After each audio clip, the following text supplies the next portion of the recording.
Untuk tren investasi di saat ini dari tahun ke tahun itu selalu ada peningkatan. Itu bisa tergambar dari setiap laporan dari Kementerian Investasi dan BKPM. Nah, seperti tahun kemarin tahun 2023 target 5,3 triliun bisa capai sampai 10 triliun. Oke. Itu Hampir 2 kali lipat ini Pak ya? Iya, 200% lah.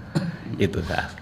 Dan juga fenomena yang ada di tahun 2024 ini, kita melihat itu, laporan dari BKPM juga tahun untuk triwulan 1 itu sudah mencapai 58%. Nah, biasanya itu di triwulan 3 itu sering terjadi peningkatan.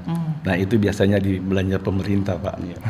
Biasanya belanja pemerintah triwulan 3 dan awal triwulan 4 itu biasanya meningkat. Artinya sangat optimistik untuk tahun 2004 target 6,3 triliun bisa dicapai.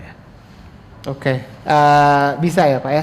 Tapi kalau untuk saya juga ingin tahu Pak, sebenarnya sektor-sektor apa kemudian yang paling banyak mendapatkan investasi Pak di Sulawesi Utara Pak Christian? Ya, yang sangat dominan dari tahun ke tahun itu dari sektor pertambangan. Oh. Nah, sektor pertambangan untuk dari Januari sampai Juni tahun 2024 ini sudah terrealisasi sebesar 2,1 triliun.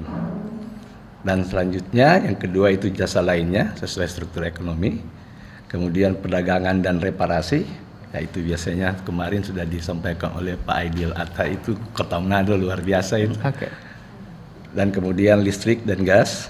Kemudian juga ada perumahan kawasan industri dan perkantoran. Itu 5 besar yang mendominasi realisasi investasi. Oke.